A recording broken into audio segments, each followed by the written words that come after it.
Today's guest is Jackie Kai Ellis. Jackie is a multidisciplinary creator.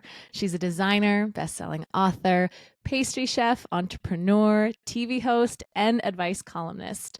From co-owning a firm specializing in strategic branding to founding the award-winning Vancouver cafe, Boku Bakery, to writing her best-selling memoir, The Measure of My Powers, I swear there is nothing this woman cannot do. And I am beyond thrilled to be in conversation with you today, Jackie. Welcome to the pod. Thank you so much. When you listed all out, I sound very impressive, I have to say. But sometimes I just forget that I've actually done all those things because it's like almost feels like a different lifetime. So I don't Yeah. even remember it. Yeah. Yeah, I get that. I mean, you are so impressive. I'm curious how you describe yourself. I know that, as professionals, we have these big bios. All of those things are very true. But how do you introduce yourself these days? I I actually went through like a long period of my life where I felt like I was using all these titles as a bit of a crutch socially and ego wise. So after like I sold Boku, I actually went through years where I refused to put any of my like work or anything when I introduced myself. They'd be like, "What do you do?" I'd be like, I don't know. I just hang out, just living life." Like I'll say things like that. And so now that I'm back into working, I usually just say author now because that's just the current project I'm working on. Um, it's just easier that way, I think. Yeah, I mean, an author is so cool. And this kind of leads into how we met because we share a really special person who is Bhavna, who is the original editor for your book and for my book. And that's who connected us because we're published by the same people. And I just heard that you're writing a new book. So let's backtrack a bit because The Measure of My Powers is like, I mean, it's so touching. I was so privileged to get an advanced copy of the book years ago. Read it like cover to cover in, I don't know, 2 days. I'm a power reader. So honest, so real, so touching, so inspiring, so transparent.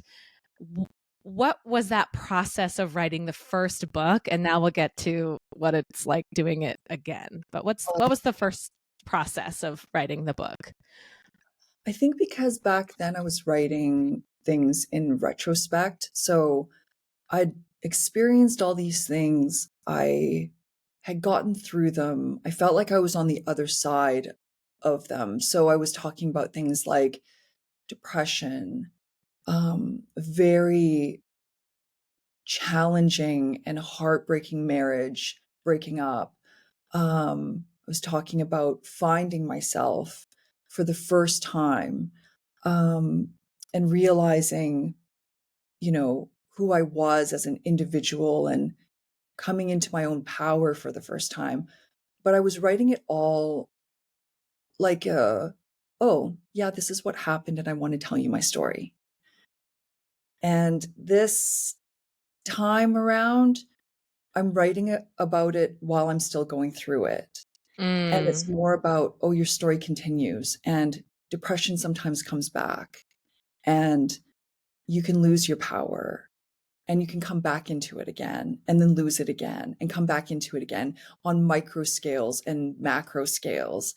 And so it feels a lot more vulnerable this time than it did the last time, because the last time I felt like I had processed it all and digested it so I could explain it so clearly. And this time I'll stop and go, wait a second, I don't even know how I feel about this thing because I've never thought about it. All I know is that there's something here that I need to figure out. So it's it's definitely taking a lot longer. And a lot Mm. longer.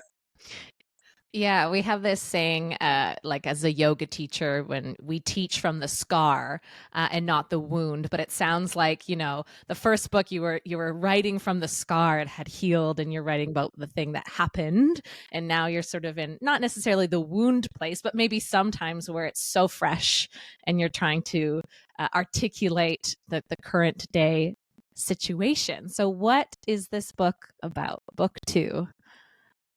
Book two is called To You Who Wonders. And it was first pitched to me because of my advice column. And an agent said, well, why don't you write advice column, but like in a book form, so people will submit their questions and you can answer them. And so I was like, you know what, that sounds great. I'm not going to write another memoir, so whatever, that's going to be wonderful. And then the publisher was like, no, we want like memoir. And I was like, oh, I knew you were going to say that. So, and then all of a sudden I felt ready. I just, when there's just something inside of you that just goes, oh, damn, like this is the right thing. This is the right project. Even though it scares me to no end, I know I need to walk into this. So it is an advice column meets memoir where every question is answered with a very personal, deep um, story or realization that I'm currently having or that I've just recently had.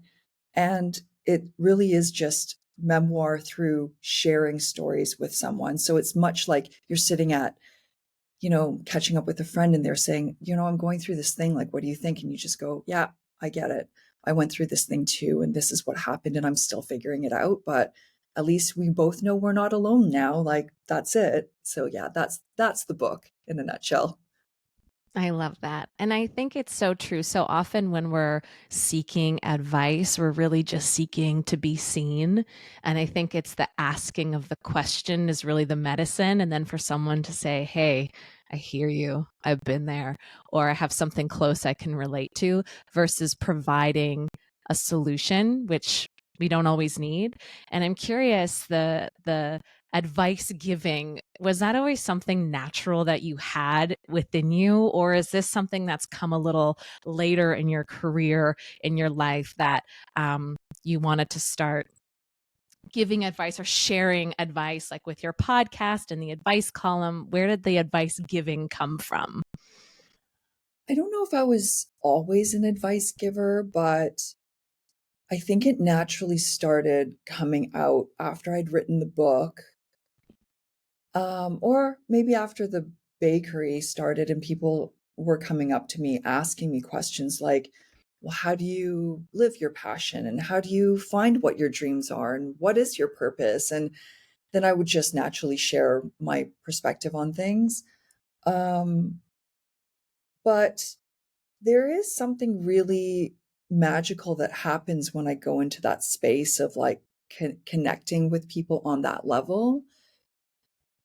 And I don't know, I'm sure you probably felt this before where you almost feel like you barely remember what you said, but it just stuff just starts coming out sometimes. And it's like I almost feel like a little bit, I don't know if this is weird, maybe it is, but I almost feel like a touch dizzy. And like, Mm-hmm. do you relate to this? Am I going crazy? I don't know. No, I think what you're describing is channeling, where you're literally just letting it flow right out of you. I always say after I teach yoga or I do a lecture or something like that, and someone will say, I love what you said. And I'll go, I have no idea what I just Mhm. said. I blacked out. That's it. That's it. That's totally it. And then there's this sort of like energy, like positive, like I just feel so revved after because it just feels like, oh yeah, great, I just had like a great moment of connection Yeah. with something greater than me and also this person sitting in front of me. And I feel re-inspired. Hmm. And yeah. So I feel like that's a really good sign that maybe this is something that I want to be doing more just because I like that feeling. So yeah. Totally. And something that strikes me so much about your first memoir and about who you are is vulnerability, and vulnerability is hard, I think, for most people to access, and really sharing your truth. And was that a piece that came easy to you, or did you sort of have to, some of the things you write about in your first book, was it like, oh, this has to go in there, or were you feeling like, yikes, I'm going to write this, but it scares the shit out of me? So I tend to think about things a lot before I do them. So it takes me years of just mulling over something before I actually act on it. With the book, it was the same. So I was thinking, okay, am I really ready to be seen in this Mm. way? What happens, if I go into a board meeting and Right. someone's read my book and they now know all these really deep, painful things that have happened to me. What happens if I go on a date and this person like knows all my like, like parent issues and daddy issues and mommy issues? Like, am I going to be able to handle that? So it wasn't until I was really clear that I didn't care about that anymore. Or not that I didn't care, that the desire to rid myself of those fears was greater than the fear itself. And so that's when I decided to do it. In terms of the vulnerability piece, and if it's like easy for me to do, in some ways, I almost feel like my baseline vulnerability is easier. Like it's just a lot higher. I can like tolerate higher levels as a baseline as a person. But I was talking to a friend just on Friday night that I actually don't know. This is something I'm still figuring out. So like apologies if this is not if this is like out to lunch, but I realize that I have such a part of me, like a 10% of me that I keep so guarded to Mm, such an extreme actually that the other 90% doesn't feel so scary because I have mm, this 10% that's like so extremely scary and that I've kept locked up since I was a child, really. mm, So, um, other people might look at that 90% and say, oh my gosh, she is like 100% out there. But actually, it's because all the really scary stuff is locked up in this 10%, which I am working through mm, opening in this book, which is mm, why it's so scary. But I recognize that that 10% is there. But maybe that's why I have such a like a higher tolerance for vulnerability. I don't know. mm. What do you think? I mean, Yeah, how do you function with vulnerability? I love what you said. It makes total sense to me. I think it's sometimes, yeah, we pick and choose the things we want to be vulnerable about, right? So Yeah. there are certain things that I can speak very candidly about, kind of going back to because I'm speaking about them from the scar. So it's like, oh yeah, when I had an eating disorder in my late teens and early 20s, I can speak about that all day long, and people will think, wow, that's so brave, and I think, oh, no problem because I'm through that. And but there are certain things that I agree where I too hold on to the pieces that are maybe more current, like how afraid I am right now in this next venture. I don't feel very inspiring around living your dreams in this moment because my dreams are really scary right now, and so I don't have much of an inspirational speech to give about this current piece, if that makes sense. So I think I can be really selective in what I like to share, but the things I'm comfortable with sharing, I mean, have at it. Like you said, it's like here's, and for me, it feels like about 90% too. Have it all, except for this Yeah. little piece. And within your writing process, what does it look like? Are you one of those 5 a.m. disciplined writers showing up to the page? Or are you, when the inspo hits? I know you're a very, you have a lot going on. So, how do you show up to the page these days? So in my first book, I almost laugh at it now. I like rented a cabin in the middle of Central Oregon and I like had a schedule as like Monday to Friday, 9 to 5 with an hour-long lunch break. And I would go for walks and do massages on the weekend, go into town and like have dinner. Oh my gosh. Wow, what a dream. I have a 2-year-old now Yeah. and um that I actually had to like convert my garage into a workspace because I couldn't be in the same house because I could just hear him like uh, I don't know, even running. I like it would just take my focus away. So writing now is a lot less disciplined, but it's a lot more compassionate towards self. It's a lot gentler. Um, it's not about like, accomplishment. It's more about going with the flow of things. And Um, and with burnout very much top of mind, like not burning out and not needing to burn out, and that how that doesn't prove anything. And like this is all messaging I had to undo in the first stages of writing the book, because I was like, my old hat came on, my work hat that's like, nope, come on, we got to do this. Let's write this manuscript. You wrote your first manuscript, your first draft for the first book in 1 month. Let's do this thing. And I was like, no, that's not going to happen this time. And that's okay, because that's also life. And I really enjoyed not being burnt out. So, yeah, there's that. Yeah. And how has motherhood impacted not just writing, but everything you do? My niece is 2 years old. Did you meet my niece when you ran into my mom? Um, I don't know if she No, was no. with, okay. Wait a second. I'm trying to remember. Anyway, I Yeah. think maybe She, she, yeah, she anyways, talked about your niece. oh, Yes. I'm sure she did. That's the first Yeah. thing out of her mouth. But my niece is almost 2, and since I've been home in Vancouver, I've been babysitting a lot, chasing after a 2-year-old, and I can just only imagine. I have no clue what motherhood is like, but 2-year-olds are very, very busy, and I can't imagine you getting any work done ever. So, what is the balance of motherhood and career like? Or maybe balance is the wrong word. What word would Yeah. you insert? I do think that balance is a good word, because the balance, if you think of like a teeter totter or whatever it is, like maybe, or not even a teeter totter. I'm imagining, that tarot card with the juggler, and I feel like Yeah. he's on one of those planks with a Yes. like a wheel at the bottom, just one.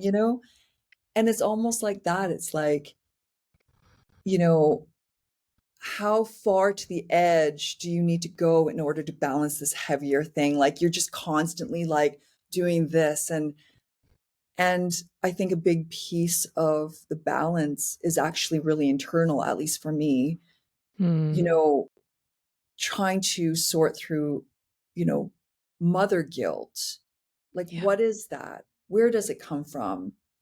Is that a prompt for me to change something in my life? Or is that a prompt from the outside world that is expecting me to change something that actually doesn't align with me? So much of this imbalance actually is sifting through this new identity, both the reality of being, now I am also a mother, like that is a part of my life experience, but also an exterior imposed identity shift.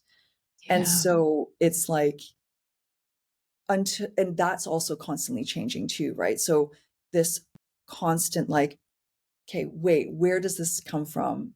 Do I want this? Why don't I want it? Is it fear, or is it just I don't want it? Like all those questions. And so that part actually is quite a huge and heavy portion for me, of balance, because really the kid is a lot of work, but the kid is a lot of, at least right now, just a lot of like diaper changes, make sure he's eating his food groups, if that's even possible. Googling, is white food a food group? Like things like that. Yeah. Yeah. I love what you said about questioning almost the thought. Whose thought is this? Whose idea is this? And I think so often we think these really unconscious thoughts due to our programming, the way we were raised, or what society tells us, or what, Instagram or mommy blogs or whatever that information coming at us is. And then having the internal balance of going, well, what works for me? What's right Mhm. for me?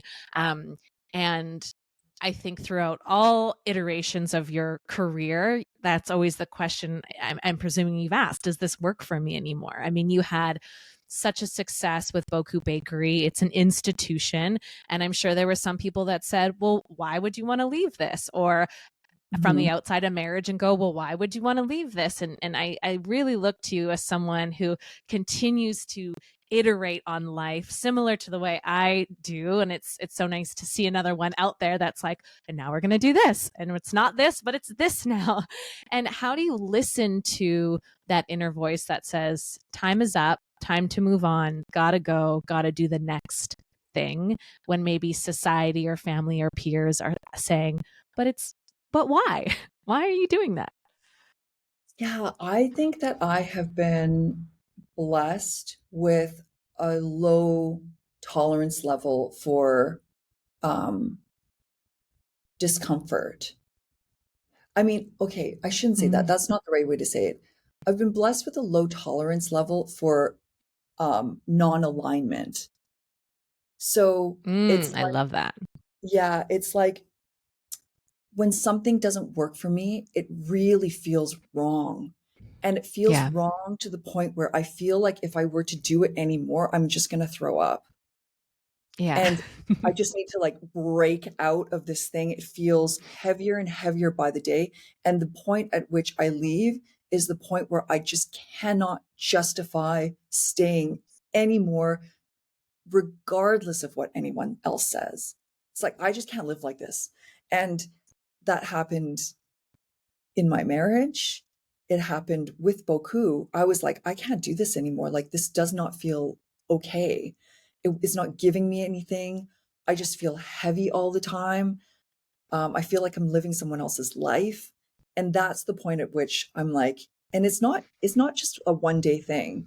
It's slowly collecting little clues that something's not working over the course of years. And then finally going, okay, I know I have all this evidence, but I'm just going to ignore it for a little bit longer because I don't want to make the change. And then finally, you're like, it's right up against your face and you can't even look past it. You're like, oh, okay, fine. Okay, we're just going to do this thing now. So it's a little bit like that for me. I don't know. What about you? It's exactly that. It's like you cannot yeah, that image of it being pressed against your face. It's like and then you cannot ignore it any longer and something has to change like in this moment. But it's a feeling and I think so often people ignore the feeling, right? They make excuses or just say, "Oh, well, life's hard and it's not so bad." And until it builds and builds and builds and something needs to break. And so often, I mean, in the work I do, I just see it in people's bodies, right? We get sick, we get depressed, we can't get out of bed. But the signs whisper first, right? And then they Yes. hit you upside the head. And life will always get you back on track. It's just depending on how quickly you choose to listen. And I've certainly been in situations where exactly what you said, let's just leave this a little longer until you can't ignore it. And I think the older I get, the faster I'm listening. It's like, okay, it's not that, or it's not that person. And I have become stronger, and my boundaries are stronger in my own resolution to say, it's not you or it's not this, gotta go. But that took practice for me. Yeah, and also like the building of trust in life, right? Like, Yeah. oh yeah, that's right. Life's actually got my back the last time, so probably it has too this time. But there's also this other thing because I do question like why our generation or the generation like I'd say like my generation and below have an easier time, I think, in like in general receiving these messages. And I think part of it is just that we were raised with the privilege of knowing that life could be different. Yeah. Because for my parents, even if they wanted to, there was not this permission, or it's like, no, it's just not possible. It Yeah. like cannot be another way. Yeah. And, a lot of it was just like survival and starvation and wars and all of those very scary practical things. But because we do have this Yeah. privilege of going like, oh, like I can't stand this anymore. And it can be different because if we knew there was actually no other way, we would probably just stand it till the day we die because we're not weak. We're we can stand things, No. but we also have the privilege to like embrace other options too. I don't know. What do you think of that? Because I'm Yeah. still undecided on this whole thing. Yeah, I agree. And I think specifically for women, I think in our parents' generation and our grandparents' generation, women, I mean, like not our parents' generation, but our grandparents' generation, like they couldn't even have credit cards. Like women needed men. We didn't have the same freedoms. And I think you had to withstand if you were in a bad marriage, you probably stayed. I mean, I saw that with my great aunts and, people that had no other choice. And I think for women now, I feel so lucky. I'm in a beautiful marriage, but I also know that if it ended tomorrow, I have my career, I have my own finances. I feel so accomplished as a person, but as a woman. And I think that generations just above us didn't have that same opportunity to feel as steady. So I think specifically what you're saying, I relate it to feminism and relate it to being a woman in our generation. Certainly for us as women in business, I mean, that feels like a major evolution from our grandparents' generation. Yeah, like how many women in generations above us just stayed because, I mean, as a single mom, you literally just wouldn't be able to survive back then. So Yeah. yes, yes, I Yeah. just, I'm just very grateful for all the sacrifices and the things that people went through in order for us to have these moments of like, well, this just doesn't feel right anymore. It's like, Totally. Yeah. I think we're the first generation. I think you're right that we're sort of the first generation to say that. And now we have Gen Z who is coming up, who is the generation I work with teenagers. And they're coming out of the womb saying, this doesn't feel right. They're like a love, completely different generation. Yeah. yeah, So I love how, that. I want my how son. does your, yeah. No, Oh, we're sorry, there just was a cutting bit out of a a lag. little. Yeah. Yeah, yeah, yeah. That's Yeah. okay. You go ahead. You go ahead. I was going to ask you now as a parent, we're kind of jumping all around, but it all relates, to the same thing as a parent. How do you teach your own child, their own agency or alignment? Can that be taught at 2? Yeah, it's so funny. You're asking the question out that I was just going to talk about. Like with my son, when I think about the things that I've been taught and the things that I like, even this message of like burnout, I think that's very much of my generation to say like, well, you didn't do your best if you didn't burn out, and you didn't. It means you don't care unless you burn out, or those types of things. And I just like, I'm like, no, I don't want you to burn out. I want you to know that um, you as an entire being is important and not just your work. And your work doesn't define you, although it can be a magnificent expression of who you are. And that whatever you choose to be truly valuable to you is a thing that, you should be investing in. And obviously I'm not having these conversations with him at 2, but I think it starts, at least this is what I'm told. I've never been a mom before. So it starts with, when he's crying, we don't say things like, it's okay, you're okay. We say, Mm. oh, did that hurt? I understand how you must feel frustrated. Does that make you feel angry? I know how hard it is to want that thing and not be able to have it right now, and just be able to like give words to his feelings and his emotions, and also to foster whatever it is he's curious in, um, to a limit, of course, like, not curious with knives, but like curious with like washable markers on the hardwood floor. Like, okay, yeah, like, could I have done that? Absolutely not. But, really indulging in his curiosity. Like he's really into cars now. And it's like, all right, cool. Car sticker books, car t-shirts, car everything. Cause he just needs to like absorb this carness in the world around him, and like stopping to touch the tires of like, you know, a Toyota Corolla on the side of the street. Like he just needs to touch the tire. And it's like, I feel like that's it. It's like just allowing them to indulge in that joy that we feel when we have a curiosity for something and just want to go down that rabbit hole. And I don't know if you have heard about human design at all. Yeah, I love human design. Yeah. Yeah, and so I got his profile done. And I'm not saying that he needs to like follow his human design and like, no, you are this way. And like, like just in case maybe it's wrong. I have no idea. But just to know how he's created and how he learns and how he expresses himself, like to be able to foster that and having that information now when years before that we didn't have that information is kind of cool to be able to support him that way. I love that. I mean, human design, I don't know so much about it. I know I'm a generator.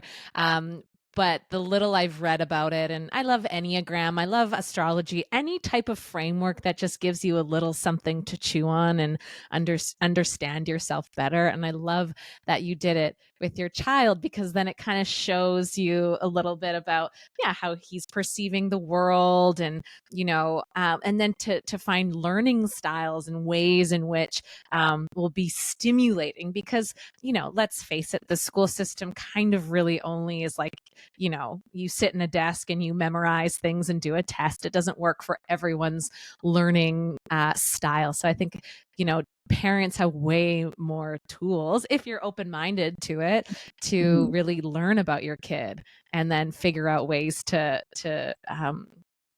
have them be expressed in the way that they want to be expressed. Yeah.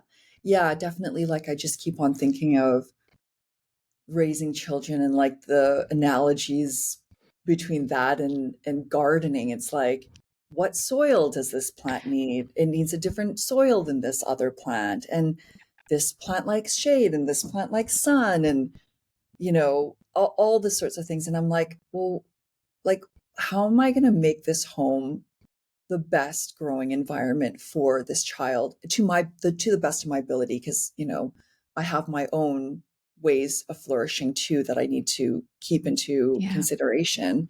Yeah. But yeah, it's kind of fun to like figure that stuff out. Well, hopefully it works out. I don't know. We'll find out in 18 years from now or whatever. Do, Mom, you've ruined my life. This human yeah, design thing is so, yeah. yeah. Well, it's so interesting now. I'm home visiting my parents. I'm 37 years old. They didn't have any tools that like these, but they did a pretty darn good job. And I'm a pretty good kid, at the end of the day, my brother and I. But there were certainly moments at 14, 15 where I hate you, mom, might have slipped out of my mouth. So, and we're fine. I have the best relationship with my parents. I feel so lucky. Yeah. I mean, those moments have to come. It's, Yeah. there are moments where we're individualizing and we're becoming ourselves. And I kind of like am excited for that day and also dreading it because I think it'll hurt. Like someone Yeah. once told me, like, yes, the toddler years are hard. When they're a kid, it's hard, but you, as a parent of like grown children, the hardest part is that one day, no matter who you are, if you are a parent, your child will break your heart in some way. Mm. And, Mm. for some people, it's the day that your child says, I hate you, you're the worst, parent in the world. Um, but also like I think back and I think forward and I'm like, oh, it's going to be such a sad day if he does say that because like I love him so much and I don't want him to say that. But also I'll be so proud and be like, you go, you speak it, you individualize, you go out there and be your own self actualized human being. So yeah, like so many mixed feelings as both at the same time. Totally. What were you like as a teenager? Did you ever Oh, have that moment? so many moments where I was like, I'm gonna run away. And like I'd pack my bag and be like, I actually can't because I don't know how to feed myself. Like, it's yeah, I'd say like in general, I was a pretty good kid, but I think that my mom didn't know how to like handle um just how deep I like to think and go and feel and Mhm. back then. especially generally in Asian Chinese families, at least, generally like emotions are like best kept bottled up, and Yeah. you know they are seen as like burdensome, and like you don't want to like bother other people with them. So I think, yeah, it was not was not an easy teenager. Got caught shoplifting, all these things. It was, yeah. Anyway, poor mom. I'm so sorry. Yeah. I always said that girl Vanna is like my olive branch to my gift back to the world for being a disaster as a teenager. Now I work with teens and, I'm trying to help, all of the teens out there, but it's really, you're exactly right. They want to be individuals. They need something to push up against. And, whoever is at home is often who takes the brunt of it, but it's really them trying to understand boundaries. It's them trying to understand their own voice. And really, a lot of those words, even though I can't imagine how deeply they cut, are pretty harmless at the end of the day. They just need to say it, and what happens if I say it? And it's all of this sort of boundary kind of testing and pushing and playing. Similar actually to 2 and 3 year olds, but like you said, it's a little bit different because they're just so new and innocent versus having, 15, 16-year-old. But Yeah. I'm I'm curious, did you always want to be a mom? What was that journey like for you? Oh gosh. So I did for a really long time. And actually my former husband, we got married, and it was all a part of like the plan, and he decided, I think like year 4 or 5 into our marriage, that he no longer wanted kids. And I still believe and still stand by, like, people are allowed to change their minds about these things. It's not a crime. I mean, it's really Mm, hurtful to the other person to feel like they've lost time and they've lost investment in someone, and like sure. that they have to choose between two like, you know huge relationships in their life. um but people do change, and he did. And so after that, I decided to stay with him. And I was like, okay, well, what is life without children? Like, what am I going to do if the only thing I've ever imagined myself being is a mother? Then who am I going to be from now on? And that was one of the greatest blessings in my life, I think, because Mm, it opened my life to possibilities of just like, oh, I am a human being that's more complex and more nuanced and greater than just one identity and one title. And who am I without this expectation of the label of mother, which can be quite large, right? So, um, and yeah, and some people, that is their calling in life. And I realized in that moment that that just wasn't mine. So yeah. I went and explored and decided, okay, well, if it's going to happen, it's going to happen, and if it doesn't, it doesn't. Especially after we broke up, and I think deep down inside, I always still wanted to be a mom, but I had given up that idea for so long that it didn't feel so intimate and close to me and a part of me anymore, and almost a little bit afraid to admit that I wanted it, because what Mm, if I wanted it so bad and it didn't happen? Then I would be doubly hurt because I'd been hurt about it once yeah. before. And then when I got married the second time, both of us were like, you know what? We're so old. Like, because I'm 45 now, right? So I had the kid when I was 43, and my husband's 2 years older than me. And so we were like, man, we're just okay. Like, I just moved back from Paris, thinking that I was going to go back. We had our retirement plan figured out. If nothing changes, we would have been just fine till we were like 99 or something. And I was like, okay, I'll go to Paris for 6 months out of the year, and we'll just meet up the other 6 months, and we'll have that kind of marriage. And I was like, oh, this is amazing, my dream. And then I accidentally got pregnant, and I was like, hot damn. All right. Okay. So if that can happen at the age of 42, that's a Oh, miracle. Because I personally know just most people have had a really hard time getting pregnant, like really hard. So if I could accidentally get pregnant at 42. I was like, I need to have this child because this is Hmm. my, this is like destined. This child is mine. And yeah, I was like, the universe wants to teach me something, and I am signing up for this lesson. I'm not saying it wasn't incredibly difficult to shift gears and be like, okay, so that was my life and this is mine now. But this is, I realize in retrospect that this is one thing I've always wanted deep down inside and just too afraid to admit that I wanted. And he's like the best lesson, not by like wanting to teach me, but his physical presence is the universe's gift to me to become more myself as a human being through challenge and through love.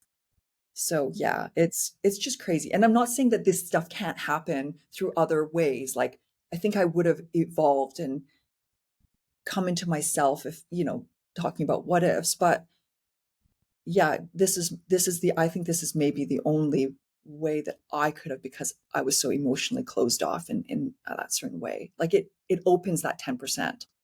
And I never Yeah. would have said yes to opening that 10% to anyone else, I don't think. Yeah. Oh, I have like goosebumps all over my body. I didn't know that story. And um, gosh, it's so interesting because I love this question, and it's a delicate question for women. Do you want to be a mother? And I only ask because you are one. It's not something I generally ask people because you don't know. It's, I wanted one, I couldn't have one, I didn't, and I still don't, or it's a complicated question. And I Mhm. think that I work with women, and you obviously have lots of female friends, and see that it can be so challenging to try to have a baby. And often you do hear these stories when you kind of fully surrender and let go, and then all of a sudden, oh, I'm pregnant, or oh, there's this little soul that wants to come down and teach the lessons that they want to teach. And I love that perspective. It's such a refreshing perspective, especially for women, because we are so conditioned, so many of us, of here are the steps: get married, tick, have the kid, tick, have the family. um, but life doesn't always look that way or go that way. And I think if it's supposed to happen, that's how I have always felt that it will happen. And I am inspired by women who are doing it in their 40s, because I have this hunch that that is going to be me as well. And I'm curious, as a mother in your 40s, what that's felt like. Or did you get the kind of like geriatric birth nonsense? And did you come up against any of that? Yeah, I mean, obviously they still call it a geriatric pregnancy, which like doesn't bother me. It doesn't. It's just a name. And technically I could be a grandmother. Like I understand this because, and I did the math and I was like, I'm not even like one of those women that like, oh, I could be a grandmother if like I had had a kid when I was 14 and my kid had a kid when, no, it's like consenting adult ages having kids. I'm like grandmother. So I was like, yeah, I am older because I go to play groups and my mommy friends are like in their 20s and 30s and I am the oldest, and I'm in some ways like I'm just not ashamed of it. Like I'm quite proud of the fact Mm. that I've had all these life experiences and I come at motherhood differently in a lot of ways, but in other ways motherhood just, it's like the great equalizer. Like we are all dumbfounded and have no idea what the fuck we're doing in front of this newborn baby, all of us. Like, even people who are like doctors are just like, like, what do I do with this child now? Right.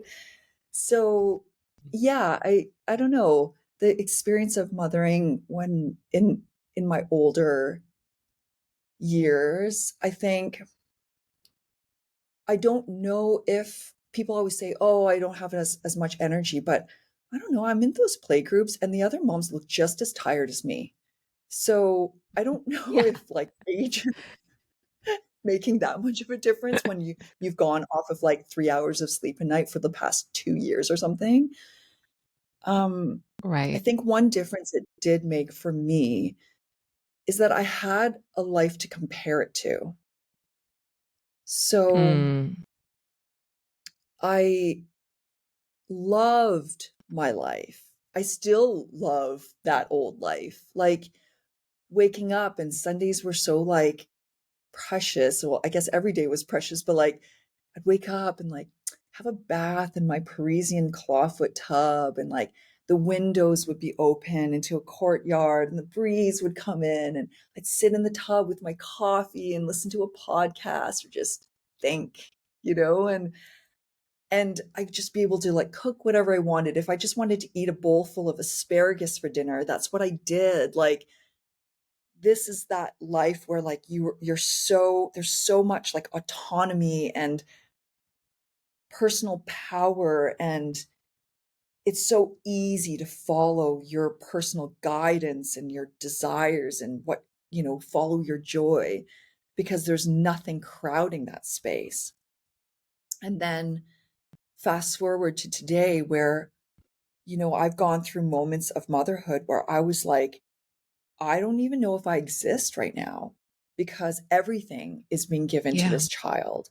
And in some ways, like society tells mothers that unless they sacrifice everything, they're not good enough. They're not doing good enough. And so it becomes like, you know, your identity does naturally get pushed out for a certain period of time because just of the practical neediness of the child, but also society sort of expects like this very holy martyr kind of attitude from mothers. Anyway, now I forget the original question, but yes, being an older mother, I did have like that comparison to make. Whereas Mm. maybe if I were younger, there would be just less to compare to, you know?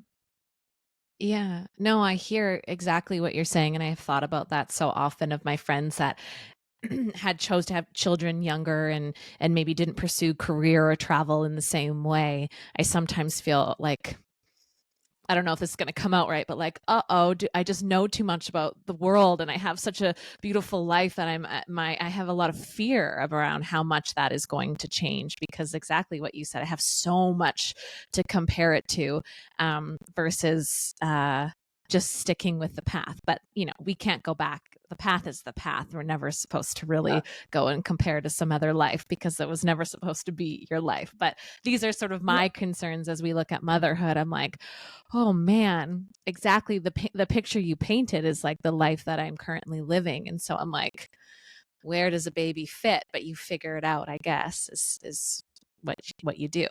You just figure it out. Yeah. Yeah. And the baby fits once the baby comes, it's because that life is not no longer meant to be yours, Mm, right? You're meant to be experiencing whatever the baby is presenting to you. And so it does take time to just go, okay, wait, like there are no more should be's and like I shouldn't be sitting in a tub with coffee right now, or maybe I should, and I'm going to make that happen. Hire a nanny for an hour and take, you know, right. but it that like Yeah. jostling up of like your identity is exactly the experience that you're meant to be having in that moment. Like Mm, your soul is like is craving that jostling up. And whatever is done for a reason. And so then the conflict, I guess, gets a little bit easier to accept because you're like, oh yeah, like this is a new, it's almost like the universe shakes us up and the dust and all the particles and the superfluous stuff that we don't need anymore falls away. And then you get to like rebuild it, you know, all the holes and like, what is this new shape I want to take on? And, but all the core stuff will never truly leave because we know how to parse through what's truly important to us. And so it's like, no, that's not going to go away. It might go away for a period of time because we're just trying to figure out what's what. But if it's truly important, it will come back. And then your life becomes more you. Because I think that as we Mm. live lives in this sort of like way, some things are kept just out of habit and assumption. And so we don't, if nothing challenges those things, like, is this part of us supposed to still be there? Well, if nothing's ever wrong and is never challenged, we're just going to keep it there. We're not going to get rid of it for no reason. And all of a sudden this thing shakes us up and goes, well, that's not needed anymore. And that's not needed. And then all of a sudden you're just carrying what you really, really want in your suitcase. And that's just great, you know? Mm. I think that's the best piece of motherhood advice I've ever been given. I mean, I Really? I really do. I mean, this is why you're an advice giver, Jackie. But I think it's because I relate to you so much, and I think and so I think you were able to articulate it in a way that I could really understand. Because I think so often the advice or the suggestion is, well, it doesn't matter anyways because you're going to love that kid more than anything ever, and that's and just period, end of sentence. Which I do believe, and I'm sure that's been your experience, where it's just like there's no other love like this, and that's just your life is different now. But I really appreciate what you said because I could yeah, it just really that really resonated. So thank you. Yeah. You know, I've heard that a lot too, like, oh, but this love is like, you just love this child more than you love, anything else. And what I'm realizing now, and maybe this is an unpopular opinion, is like, no, but I still love me. Like, that doesn't go Yeah. away. Like, I think that there's like almost this implication that you'll love this child so much that you don't even care about your old existence or your old identity because it pales in comparison to this child. And it's not really true, like, because that stuff doesn't, yeah, I just am like so impacted with this idea of like, no, no, no, but I still really love me. And this child that I love so much, sometimes Mhm. I love so much that he actually competes with my love for myself that I've worked so hard to develop, like worked and fought for this love for myself, right? That I that I almost resist giving it up a little bit. But Mm. no, yeah, we should both, I don't know, I know this is like not, maybe good mothers don't say this, but like, I do believe that I still do need to love myself more.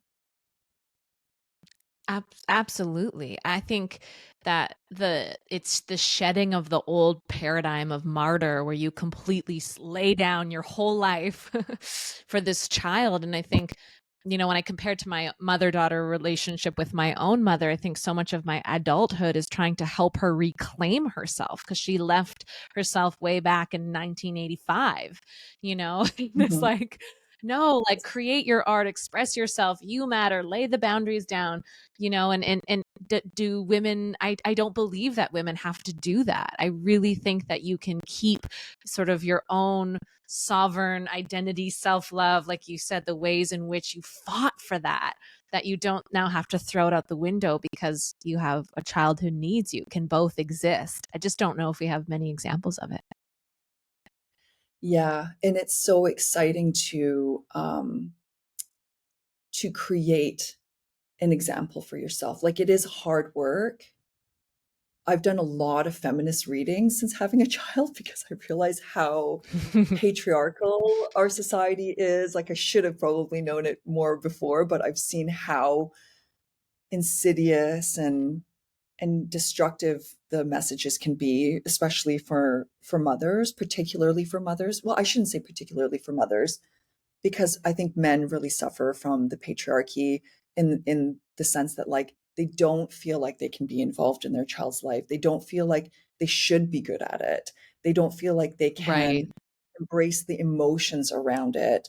That, like, I mean, it's just horrible for everybody involved. It really is. So, um, yeah, but it is really exciting to kind of be able to say, well, wait a second, I'm going to wipe that slate clean. I'm going to do it the way I want to do it. And to hell with like the dirty looks, right? Like what? Right. Yeah, Yeah. which is easier Yeah. And said than done, but of course, of course. Yeah, and it sort of points back to this idea of, whose thought is this? Whose idea of motherhood am I trying to live up to? And I think it's so important to have examples like yourself that are willing to talk about these things. And it, like you said, the idea of a quote unquote good mom. I mean, I think our generation is really reconstructing what that means, and having Mhm. this life you have something to compare it to or against. But I love that, yeah, this idea of he came through, you changed up the life once again. The life journey said, no, we're going this way. And to trust life. And I'm curious, as we sort of wrap this conversation up, it's a question I ask all of my guests, but what is your relationship to universe, God, source, the divine? Is it something that I mean, it's very undefinable, ineffable, but what is sort of your relationship to that? Because I would think you certainly have one, given, um, you know, how much you've been able to accomplish in this lifetime. Um, I would say, I mean, it's constantly evolving, but right now, the way that I would define universe is like, or like my relationship to it is, I truly believe that the universe, how do you even describe this? It's so funny. It's like everything, the universe and us, we're all just one big blob. Like, we're not like, there's no like me and then universe. It's like, we're all just one big amorphous blob, kind of like commingling. And in that there is a definition of like me being a physical being, a human being in this particular lifetime. And I do believe that there are like multiple dues of this like lifetime. I just think that like this part of this amorphous blob is here to learn to be more like the other parts of the amorphous blob.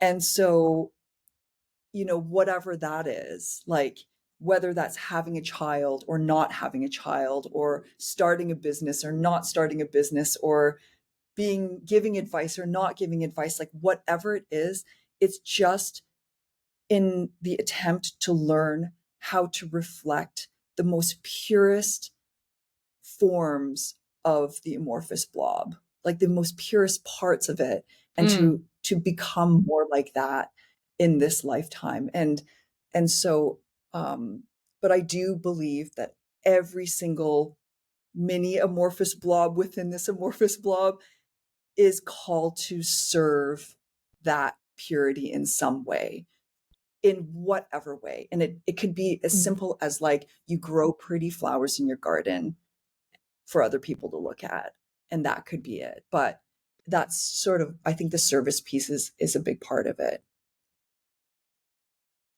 Oh, I wholeheartedly agree. And like you said, if it's growing flowers or you're, doing some extravagant nonprofit thing, I think everything has value, and how you choose to, it's all about finding your unique essence, right? And how you offer it to the world. And I love that you're pointing to this idea that we're just not separate. We are not Yeah. separate. And I think that's where so much of our suffering comes from, is believing that we're separate. That's Yeah. what all the Yeah. spiritual texts are teaching us, is when you believe you are separate from God or separate from source, is where our suffering comes from. It's the root of suffering. And so the remembrance of being all one with things and then offering service to the world, I think that's exactly it. You nailed it. Yeah. Yeah. That thought, whether or not it's true, it definitely helps me in this life to like feel like there's, yeah, just makes me feel like there's something aligned. Like it just feels true to me. That's it. Yeah. Yeah. Yeah. Well, thank you for this conversation, Jackie. I just, yeah, I felt like I learned so much, which is so beautiful. And I am so excited to read this next book. And I'm such a wild big fan of anything that you do and anything that you put out, because I know how intentional and thoughtful and measured these things are, and they just come straight like a just big chunk of your heart into the world. So whatever you do next, I'm there. I'm such a fan. So thank you for being brave enough, I guess is the word, courageous enough to continue to keep creating, because it's such a contribution to us all, and particularly for women and now for mothers. So thank you. Thanks so much for having me. Such a great conversation. I'm feeling so jazzed now. So thanks. Yeah, Anyway, and good, yes, good, good, good. Yes. thank So you. thank you, Good. and we'll leave in the show notes of where you all can find Jackie and her incredible work. And here's every author's favorite question, not is, do you have a timeline for the book? Absolutely not. I don't. And very luckily, like Bhavna, that are my editor, she's just like, hey man, the book's gonna be done when it's done. And I was like, thank God. So there's no timeline. But I have a hunch it's Oh, probably gonna be 2027, 2026, late 2026, maybe. So yeah. amazing. And that's the best answer ever. And God bless Bhavna. She's the most amazing woman. And I'm so happy to hear you're working with her again. Yeah, me too. I'm so happy. Yeah, she's just amazing. Yeah. Oh, yeah. Well, shout out to Bhavna if you're listening. And Jackie, have a beautiful day. And thank you so much for your time. You too. Thank you so much. And